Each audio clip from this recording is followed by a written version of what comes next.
might be picked as a vice presidential running mate.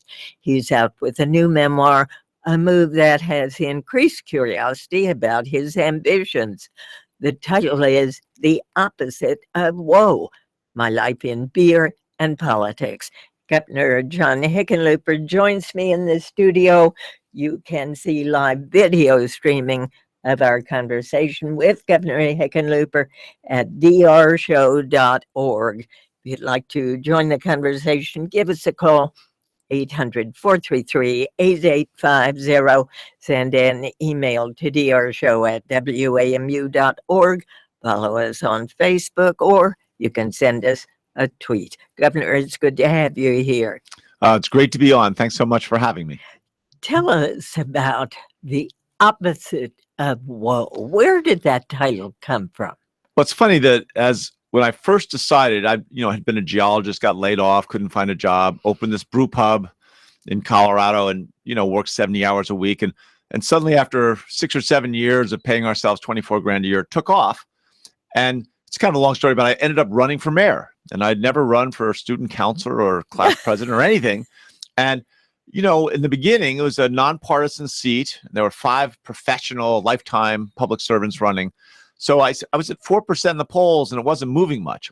I thought small business experience, common sense, I'd jump to that people would embrace it. And it didn't happen. So I had all these young volunteers, and to keep them kind of inspired, I had this kind of tattered clipping I'd carry around, and I kind of modified it to be more Western. But I would tell the story about a professor of public speaking at the University of Wyoming who was convincing her students the importance of using opposites to create emotional impact. Talk about the worst of times, you talk about the best of times. Talk about the agony, you talk about the ecstasy. And so she asked her class, well, what's the opposite of woe? And the kid way in the back goes, giddy up. And it's a funny joke, but it also, if you think about it, the opposite of woe, when things are really tough, the opposite of woe is to giddy up, to work harder, to push your shoulder. Absolutely. So you've chosen that, but then your subtitle, My Life in Beer and Politics. And we have to say, I have right here in front of me a bottle of, I gather, some pretty good beer, and it's called the Opposite of Woe. I really like that, with your photograph on there. That's pretty neat send-off. It's almost like the book cover. It was my old partner at the Wine Coop with a brew pub I started, and he bought me out in 2008. So I have no self-interest. But it's not for sale. It was just, he brewed it and made the label look just like the book cover as a way of celebrating, the book launch. But I want to make sure when I chill this and open this, I'm going to like this. I guarantee you are going to. It is, it's an IPA, a golden IPA. It's got lots of hops in it. But it's smooth. I taste tested it to make sure it was suitable for a book expert. And I will share it with all my producers. You can be sure I'm not going to drink that whole bottle of beer. Timing is everything. And there's been a lot of speculation that I don't know who has created that you might be a vice presidential person. Someone may choose you if Hillary Clinton is the Democratic nominee. Where'd that speculation begin? How real do you think it is? Oh, I think people are talking about a short list. I think the list is probably pretty long. I'm going to guess most of the people in the campaign haven't had time to even focus on it at all. And my guess is my name's probably pretty far down that list. You've been a Hillary supporter for quite a while. I have. I think she's the only person in either party that has the right blend of experience to be ready to be president from day one. I think she's been in so many situations. She's managed large, complex enterprises. She's hired and fired people. And she has a wonderful way of listening to people intensely and helping resolve disputes and find compromises. And in a funny way, that's not the greatest skill to have in a campaign, right? To be a great listener, but it is a remarkably important skill to have when you're governing. What about Bernie Sanders? Well, I am a great admirer of Bernie Sanders. I mean, Senator Sanders has really crystallized a lot of the issues and the things that people have been upset about for growing in a growing manner for many years. But again, Senator Sanders, while being inspirational in many ways, he hasn't hired and fired. He hasn't managed a big complex enterprise, which is a lot of what the presidency is about, is how do you manage this giant behemoth? It's not all just about inspiration. And I think as much as I admire him, and many of my friends, many of my very good friends are strong Bernie supporters, I think Hillary's goals are almost identical to his. And I think her way of achieving those goals, while slower, are probably more highly likely to succeed. And that's why I got behind her. Governor, you begin your book by talking about the death of your father and couples therapy with your first wife. Why'd you start there? Well, I ran for mayor. I got into politics and decided I'd give 15 years of my life to public service, partly because all my customers in my restaurants were so cynical and hated every elected official. And, American democracy is kind of a fragile institution. You bet. People have to believe in government. And I kept saying, hey, they are us, right? And if you hate them, you hate us. You should run for city council. You should run for Congress. And somehow they flipped that on me and got me to run. I mean, really, so a big part of why I ran was to get people to believe in government. Well, if I'm going to write a book like this, I think it can't be glossy and kind of smooth over all my blemishes. It's got to be authentic. I've got to show the warts and all. I mean, all my bad, the things I did that were so stupid that I regret at various times in my life, so that people hopefully will say, this isn't just a typical guy, another politician trying to look good. So someone said, well, the timing of this book coming out right before the election or right before the selection of a VP, it's like an audition. Well, if I was really trying to audition for VP, there are a lot of things in that book, as you know. You might have left out. Yeah, but anybody would have advised me to leave out. But then it wouldn't have been that authenticity that I think people need and deserve from their elected officials. Tell me about the death of your father. Well, he was my mother's first husband, died at the end of World War II. She had 2 kids, and she met my dad, who was from Cincinnati, Ohio, and just was a funny, gregarious guy. He was an engineer and kind of a science, pragmatic-oriented person, but loved life, loved a great storyteller, wrote short stories and would send them off to magazines. Did he ever get published? He never did. Okay. But it turned out, I found out years later when I was 45 that he had been great friends with Kurt Vonnegut at Cornell.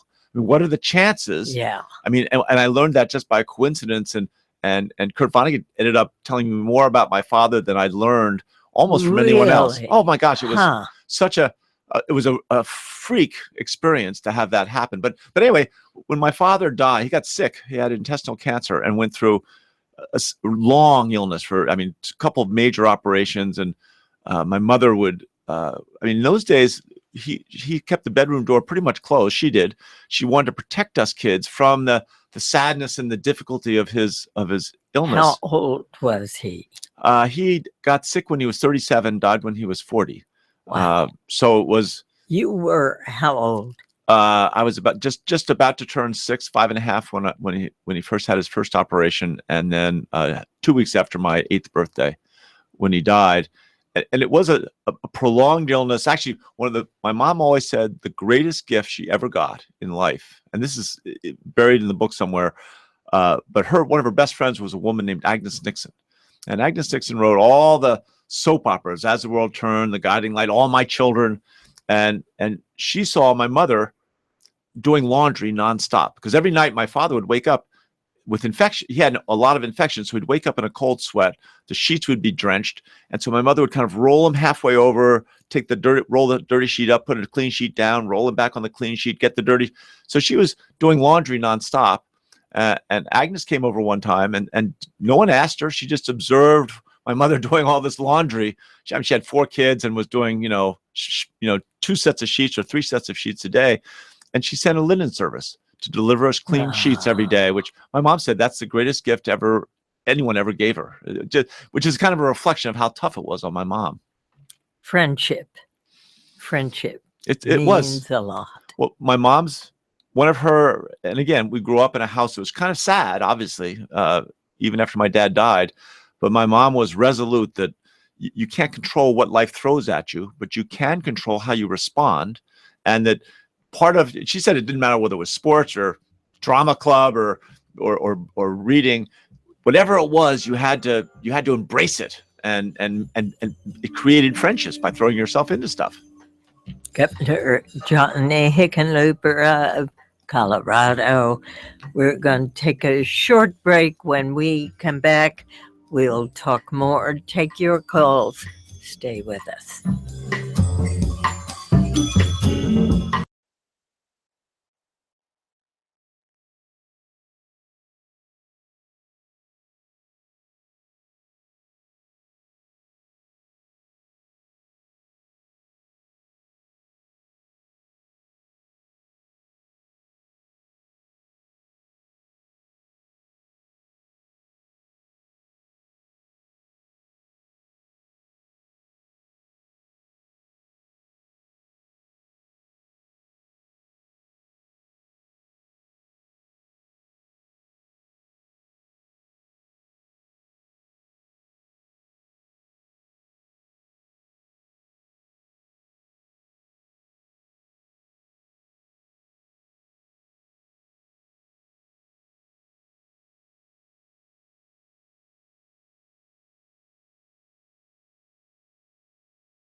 He narrowly won re-election. Oh, wait, it wasn't that narrow. It was narrow. 4% in the end. That's pretty narrow. That's pretty narrow. Well, it seemed narrow at the time, for sure. Why do you think, with such support the first time, it was a little more difficult the second time? Well, we had taken on some tough issues. Gun safety was a very divisive issue. We passed universal background checks. And even when we got the facts out to folks, it's funny, I came home from the difficulty of trying to do the legislative stuff around gun safety, and I made the mistake of complaining to my 11-year-old son in 6th grade. And he said, "Dad, what do you do at work all day that's so hard? Make decisions?" He says, "Dad, get the facts, make a decision, check, next."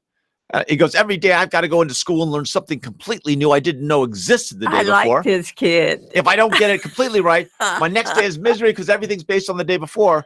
But I went in the next day to get the facts, right? And we had the national facts, but on universal background checks, we were getting to 50% of the gun purchases. And so we went back and in the previous year, in 2012, there were 38 people convicted of homicide who tried to buy a gun, and we stopped them. 133 people convicted of sexual assault who tried to buy a gun, and we stopped them. 620 burglars, 1,300 people convicted of sexual assault who tried to buy, or a felony assault where someone goes to the hospital and they tried to buy a gun, and we stopped them. My Republican friends, many of them said, "Well, crooks aren't stupid. They're not going to get a background check." Well, it turns out crooks are stupid, and 420 people, when they came to pick up their gun, we arrested them for an outstanding warrant for a violent crime. It was so logical and made so much sense, but it was very divisive, and it obviously cost me many points in the re-election. Now, there is another question posted on our website by Anonymous. How does the governor feel marijuana legalization is working? Comment on concerns from neighboring states, particularly Utah, regarding criminal activity. And what is your position on hemp legalization? What needs to be done? Well, hemp obviously doesn't have any THC, doesn't have any psychoactive ingredients. So I think hemp is fine, always have. The marijuana legalization, which I and almost everyone I know opposed, just because you don't want to be in conflict with federal law. You don't want to have to create a whole regulatory system from a standing start, right? Even Denmark and Copenhagen, they just decriminalized it. They didn't legalize it. But in the end, when people vote 55 to 45, I think we have an obligation to try and implement their will. And that, that has been challenging, but I think we've made tremendous progress. And there are issues with the neighboring states, Oklahoma, Utah, Kansas, and we are focusing. We take that very, very seriously on trying to find any possible export or people that are using legal grow houses and trying to export it to make a better profit. I mean, we're going to throw the kitchen sink at them. But we are seeing after several years, we were worried about a spike in young people. Right. We haven't seen that yet. Huh. And we're beginning to get anecdotal evidence of a lessening, fewer number of drug dealers, right? And which makes sense. If a drug dealer is selling various drugs and 40% of their business or 50% is pot, and you take that, you legalize it, you lower the price, it makes sense that you'll have less salesmen, right? For whatever product it is. So, we're still worried about edibles. We passed a law this spring that you can't put marijuana or THC in things that look like kids' candy, like gummy bears, animal shapes, things like that. But again, we're making progress enough so when other governors ask me, what do I advise them? I say, let's wait a couple years. Let's make sure there aren't unintended consequences. But if I'd had a magic wand in the beginning when it first passed, I would have waved the wand and reversed the election. Huh. But if I had that same wand, I'd keep it in my desk drawer now, and I think I'd wait a couple of years just to see if we can make it work. It's interesting. We just had a report that cigarette smoking has gone way down.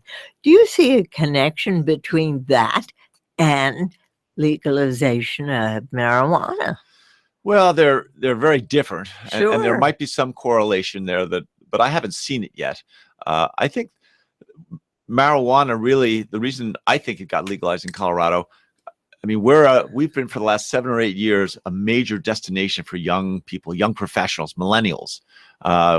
We have these outdoor, the Rocky Mountains. Metro Denver has 1,000 miles of bike trails. There are now more live music venues in Denver than there are in Austin or Nashville. And these young folks come and they don't see a difference between marijuana and beer. And I worry about kids. The teenagers are our big concern because almost every brain scientist says when you're a teenager, your brains are growing so fast, and this high THC marijuana could, forever take away a sliver of your long-term memory when if even just a couple times a week. So we are spending $5 or $10 million a year advertising, letting teenagers know that this is real. They should be very, very careful.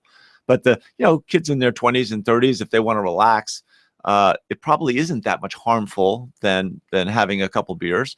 And we're trying to treat in the legalization be just as strict as we are with liquor, and we're pretty darn strict with liquor. I asked you a while ago not only about your father's death, but about the couples therapy you and your first wife went through. How are the two connected? Well, it's again my father's death, and it's funny writing a book like this. I'm one of those guys. I'm always looking forward. I'm doing 2 things, 3 things, 4 things at once. And this is looking back. Yes, this forces you for a year to go back and really examine all the connections in your life, which is a little bit what the couples therapy did. And for many men, and I don't think I'm that unusual, it was like pulling teeth. I mean, going in once a week and having to talk about your innermost thoughts and it just is tough for a lot of folks. Did you agree to do it right off the bat, or did you get pulled kicking and screaming? No, I agreed. I mean, both my wife Helen and Helen Thorpe. She wrote Soldier Girls, which 2014 was the #1 nonfiction book according to Time magazine. I mean, she's a really good writer, and she, we were already divorced, and she dedicated it to me. I mean, we are still best friends. She lives a block away. Our son Teddy runs up and down the alley. I remarried it this last January, and she came to the wedding. We both wanted to do everything we could to make the marriage work. We never had fights. We didn't have, there was no cheating or anything. She just hated being in the public eye, and I just loved being a public servant. And she, she's a writer. She likes small groups of people. Yeah, and small numbers of people and deeper conversations. And I'm good with that, but I also like to meet lots of people and get the energy from all those folks. Yeah. And we just couldn't figure out how to make it work so that we would both be happy. But I think we still love each other. We are still supportive of each other every way we can be. How did you meet your second wife? I went to a gala for the Museum of Contemporary Art in Denver, and a friend of mine had bought a table. He runs a large media company, Liberty Media. So they're, like a $45 billion company. And the woman to my right was the vice president of corporate development. What do we buy next, or how do we manage our properties we have? And I sat down. I was just getting ready to start run for re-election, and she said a couple of things. It was so funny, and I just laughed. I'd gone through 4 years. I've been to 62 funerals. We'd had droughts and wildfires and floods. 62 funerals? Oh my gosh! Those first 4 years. I mean, the worst droughts in history of Colorado, and that led to wildfires. We had, incredible flood in 2013. The shooting in the Aurora movie theater. Military guys and men and women coming back from Afghanistan and Iraq. I mean, just very hard time with the couples therapy and the separation and divorce. It was just very tough. And I sat down next to this, and Robin made a couple jokes, and I kind of laughed from a deeper place than I had laughed in so long. And we just, laughed and had this wonderful, at one point, my friend, Greg Maffei, just kind of shouted across the table when, hello, there are other people at the table. Hello. But I didn't, she's 20 some years younger than I was, and I didn't think anything of it. And she wrote me an email the next day, or maybe a couple days later, just said, we were talking about this. I was thinking, let's hear, what about this? And she kind of continued the conversation. So then we met for a cup of coffee after a few days, and then a couple more emails, and then we met for a glass of wine, and then a couple more emails. Lovely. And we fell in love. I mean, it's in this funny way, after 4 of the hardest years a person could have, I mean, more woe than I thought possible, although obviously a fraction compared to what my mother went through. But after those 4 years, suddenly everything started going well. And I mean, my friends look at me and they say, my God, I've never seen you happier. And part of it is it's like the sun coming out after, 11 days straight of rain. You appreciate that sun in a very different way. We had 18 straight days of rain. I should have said 18 days. I'm telling you. Well, we talked about Hillary Clinton. We talked about Bernie Sanders. Tell me your thoughts on Donald Trump. Well, he's obviously... And I should preface that by saying that you have a reputation for bridging divides, right? For helping to see the differences, but join them between Republicans and Democrats. So now, tell me your thoughts about Donald Trump. Sure. And I do have that natural inclination. I grew up a skinny kid with thick, like Coke bottle glasses. So where are they now? Yeah, exactly. Where are your glasses? I got LASIK. I got LASIK surgery 14 years ago. Okay. Changed my life. Good. It was a strange thing. Anyway, I grew up, my dad told me, if you can't talk your way out of a fight, you probably deserve to get whipped. I mean, he was a great one of listening to the other person. And certainly the restaurant business teaches you there's no margin in having enemies. If that customer is really unhappy and you just say, I don't care, get out of here, they go out and ruin your reputation for months. You bet. And so I'm a convener. I'm someone who tries to bring people together and resolve the differences. I think Donald Trump is almost the opposite, right? He's, I think, kind of a bully and a blowhard. It's all about me. I'm the best. This is my way. You better do it this way, or I'm going to build a fence, or I'm going to throw out that contract, that trade agreement. And I think two things. One is that at some point, people are going to look at him and say, as a president, probably the person that young children most admire and want to emulate. And is that who we really want our children? Do we want them to grow up thinking that the Donald Trump way is the right way for people to act? And then the second thing is, Colorado is one of those hotbeds of startups, entrepreneurs. All these young people have come there, and business likes predictability. They like certainty, both big business and small business.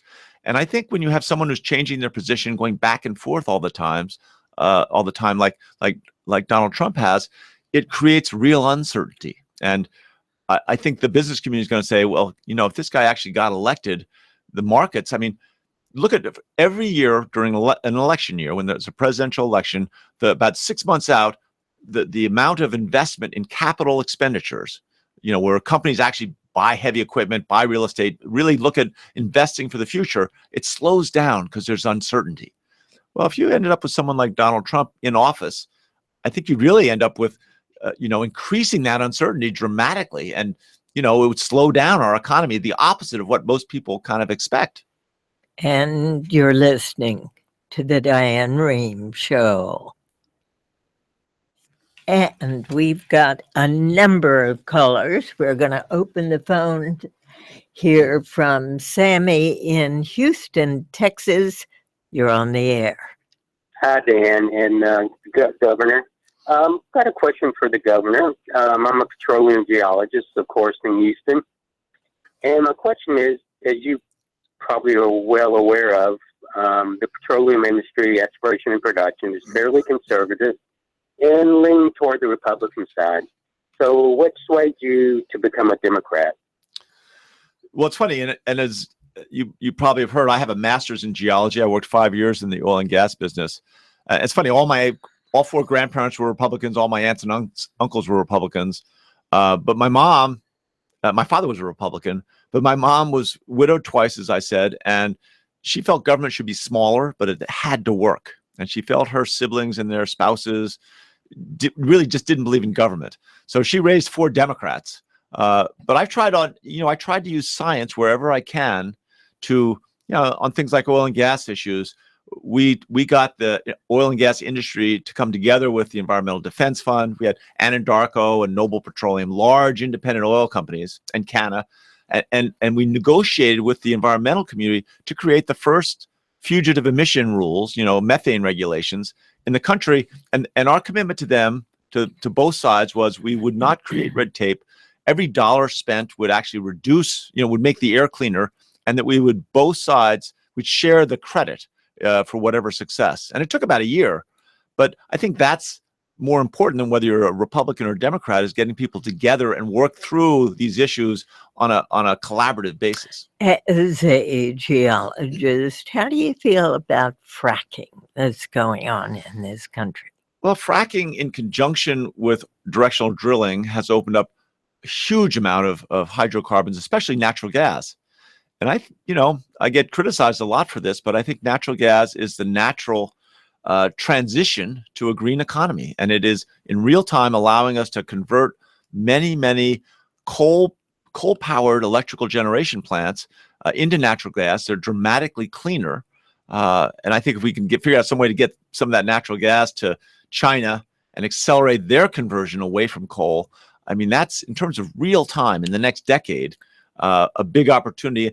And that transition to coal and wind is going to, it's happening rapidly. It's going to continue happening rapidly, but it can't happen overnight. What about the earthquakes in Oklahoma, apparently caused by pumping back in that wastewater? Right, exactly. And we've seen a couple of those in Colorado.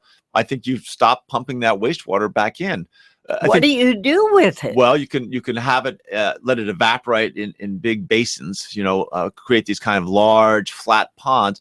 I think the better thing I mean, this is the age of innovation, right? Our productivity increases right now are at a level only back to the 1920s and 1930s when we electrified factories. Have we seen this kind of level of innovation? That's water we need, right? We are everywhere in the world. We're short water. I think we need, and I think we're close to getting some innovation that will allow us to clean that water up and not have to re-inject it. Governor Johnny Hickenlooper of Colorado. His new book is titled The Opposite of Woe, My Life in Beer and Politics. Short break. We'll be right back.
And if you'd like to join the conversation, give us a call, 800-433-8850.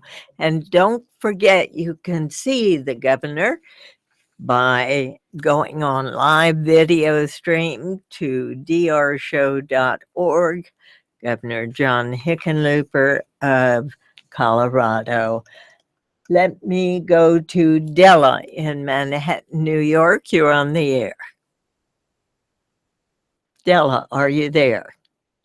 Paging Della. Okay, paging Della. There she Good morning. is. Good morning. Good morning. I want to say hello to Governor Hickenlooper, and I want to ask him, you say you supported Hillary or you support Hillary because of her experience.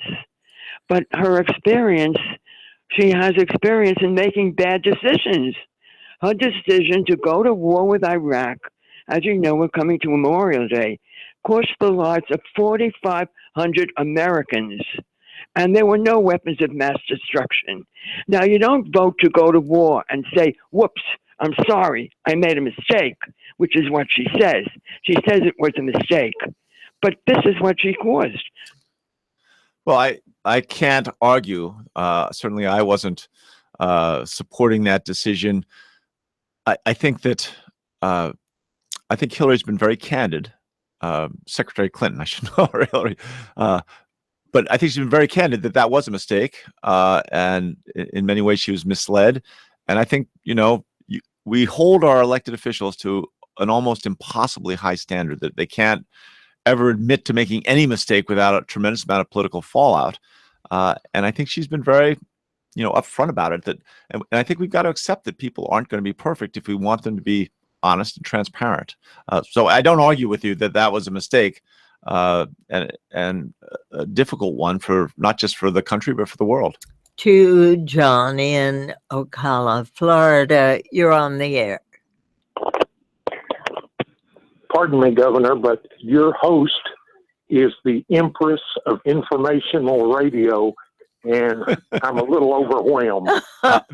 You and me both. Go right ahead, John. The question that I wanted to ask is the connection between being a successful businessman and being a politician. With some people, I don't want to mention any names, but Oh, go you know who I'm ahead. talking about. What do you see the important connection between those two things? Well, I think that having been in the restaurant business was amazing preparation. As I mentioned earlier, it's, you learn service, and part of public servant attitudes. I mean, so many people in public service really don't get that. When you're in a restaurant on a busy day, the wine coop would do 1,100 dinners. And when you're with a group of people and a team under incredible pressure, giving people something that they need and that they want, in a funny way, it's an act of love. It is. And as a team, you learn to rely on each other. It doesn't matter who's male or female, how old or young they are. You're going to do everything together. And that sense of service, it really is a form of love, should be at the root of local government, state government. And I think sometimes we've lost that. I think one of the issues, we should have more people. I talk about this all the time. In a funny way, this book is a call to action for nerds and geeks everywhere to get involved. And we need more people who've been in business to come into even local government, but whatever level they want to rise to or work toward, they can be involved in addressing some of the most challenging issues and work with some of the smartest, most wonderful people that you could ever imagine.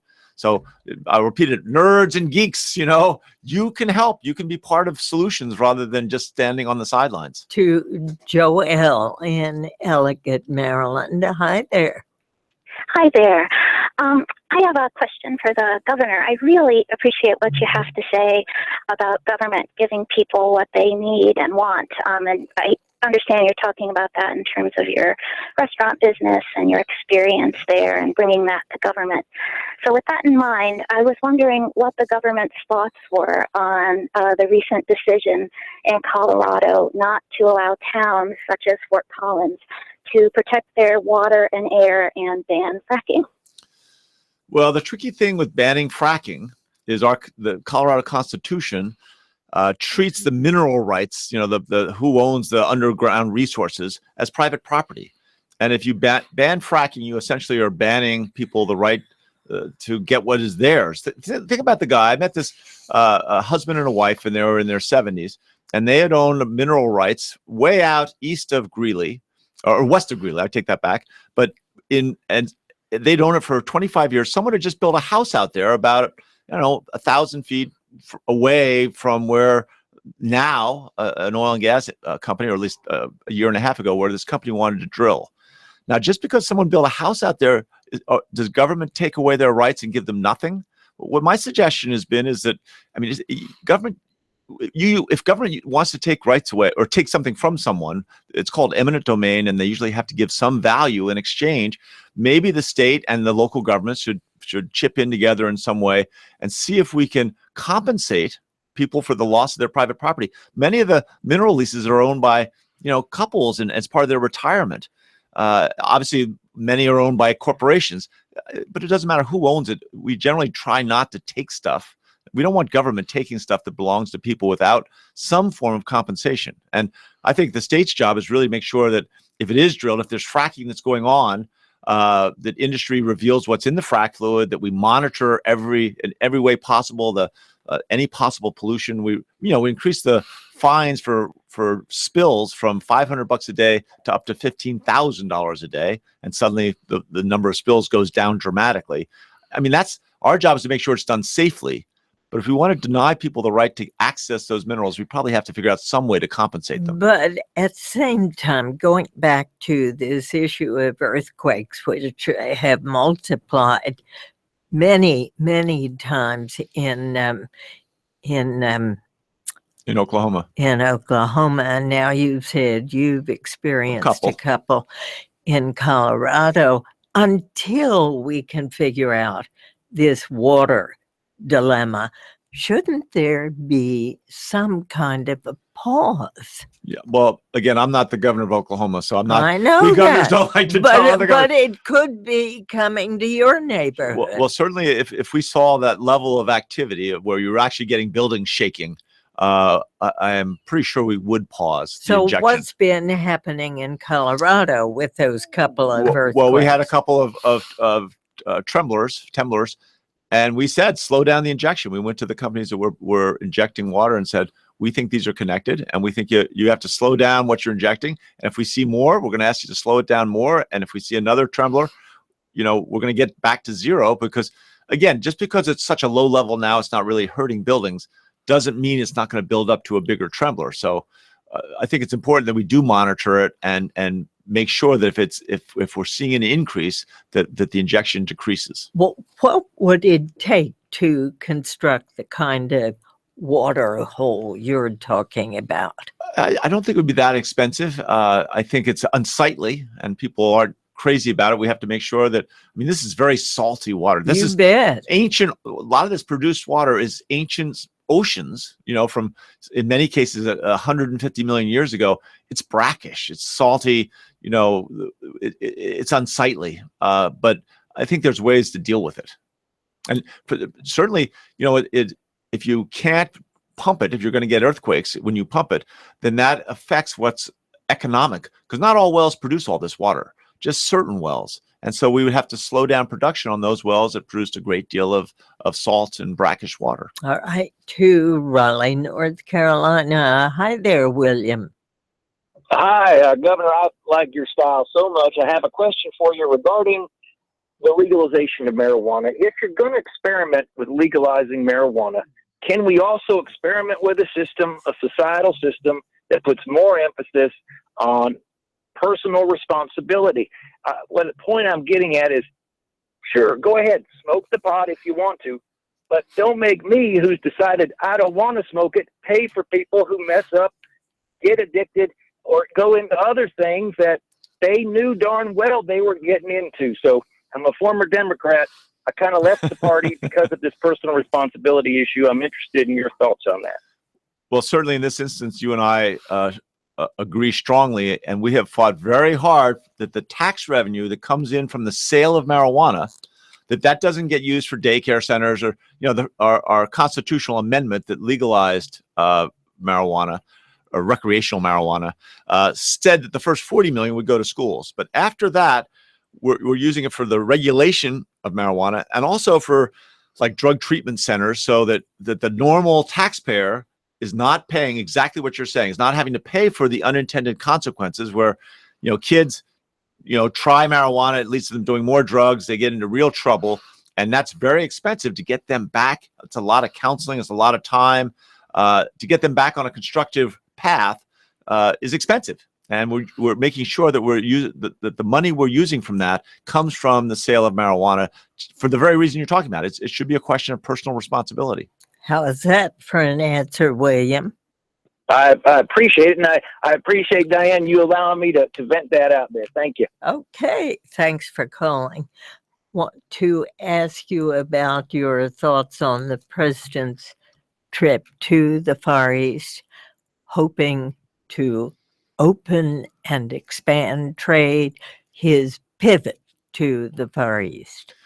Well, the trade issue is hotly contested in both parties. It's, unusual that where you see both parties kind of moving away from trade. Historically, it's always been Republicans, and now it's the Democratic president who has been criticized as being fiercely too liberal. And he's on trade. On trade. And I think his point is, and I think he's right in many ways, that if we don't have these trade agreements, we're going to still have competition from and products being imported into this country, but there'll be no restrictions on how workers are treated or what kind of environmental pollution comes, and whatever restrictions are agreed to, it'll be on the terms of probably China is our largest competitor in the East, And they are obviously much less concerned about the condition of the environment or the condition of workers' circumstances than we are. So we're much better off making sure that we dictate, or don't dictate, but that we negotiate those terms of international trade agreements on more according to our values than leaving them to, let's say, the Russians or the Chinese, where our values clearly are in conflict. Republicans argue that what he's doing is giving away the store and not getting enough in return in the way of truly specific agreements. Again, Michael Froman, who's done a lot of the negotiations on these agreements, one of the smartest people I know, you have to trust these guys that they are doing the best that can be done. And historically, this country and every country, you select your trade negotiators for their skills at listening, at trying to shift the discussion, at doing the best they can. And again, they've gotten to the best deal they can. We can always make it tougher if it's possible. There's no reason, but let's take what we've got and make sure that we don't lose this opportunity. And you're listening to the Diane Rehm Show. During the break, Governor Hickenlooper, I asked you about your thoughts on the right to die, which is an advocacy that I have written about in my own book. You talked about your concern of the greedy nephew, the mythical greedy The hypothetical. nephew, which has not happened in Oregon, with only two-thirds of those people being given medication to take their own lives, having used it. The other third having said, now that I have it, I feel in control. That's interesting. I never heard that. You hadn't heard that? Nope. Tell me about your mother. Well, my mother, who was just a fiercely independent woman, her mother, my grandmother, had massive stroke when she was in her early 60s, and then had several more strokes. So for almost 9 years, my mother and her 4 younger sisters rotated going out and attending to my grandmother in a home, assisted living home, where, my mom and her sisters would change the bedpans. And my mother felt that was so diminishing, not so much to her and her sisters, but to my grandmother. Yeah, exactly. And she felt so strongly. So she made very clear, if it ever comes to that, she wanted no part of that kind of a life. And she had a massive stroke herself. She was 83. And we all flew out. It was right when I was running for mayor, my first campaign in 2003, first campaign I ever had for anything. And my sister was living in England. My brother was in California. We all flew to her bedside, and she came out of her coma. We had dinner together. She recognized us all. A wonderful, wonderful moment, which I will remember for the rest of my life. And then she went back into her coma. And the next morning, the doctor said, well, she's going to probably be in that coma. We can go up through her thigh, get the blood clots out of her brain, and we think it's a high probability that probably we can restore 2/3 of her mental capacity. There's a 65% chance that she'll get 2/3 of her mental capacity, but it'll take 6 to 8 months. And all 4 of us kids looked at each other and we said, that's not what she'd want. And the doctors, they said, well, it's Medicare, it won't cost you anything. And we said, you don't understand our mother, and we do. And I think that's a big issue, is we need more families to have that discussion. Exactly. And understand Precisely. In these different situations what it is that our parents want. Too often we're fearful of talking about that. The country is death averse. It's so true. And if we do not talk about it within our families, if children don't talk to their parents and parents don't talk to their parents, it really is a problem, especially for baby boomers who are reaching that age when they have both their parents and their young children. Right. It puts you in a situation that if you haven't discussed it, it's an agony. And I've watched friends go through this, an agony that no one should want. So much better to have the frank discussion. My mother was so dead set against this, and she had some old antiques. She put little tags. She put tags on the bottom of every piece of furniture saying which child would get it, so there wouldn't be fights after she died. So why are you not in favor of the right to choose? Well, because I've have been cautioned by a lot of advisors over, the potential for mischief and the greedy nephew. And I haven't seen the results from Oregon. Will I need you to. please talk with the governor of Oregon? I will do that, and I will read your book. I give you that commitment. That would be great. John Hickenlooper, he is governor of Colorado. His new book is titled The Opposite of Woe, My Life in Beer and Politics. Thank you so much. No, what a treat. Thank you so much. And thanks all for listening. I'm Diane Rehm. The Diane Rehm Show is produced by Sandra Pinkert, Denise Couture, Rebecca Kaufman, Lisa Dunn, Alexandra Botti, Susan Casey, Danielle Knight, and Allison Brody. The engineer is Alex Drewinskas. Danielle Brown answers the phones.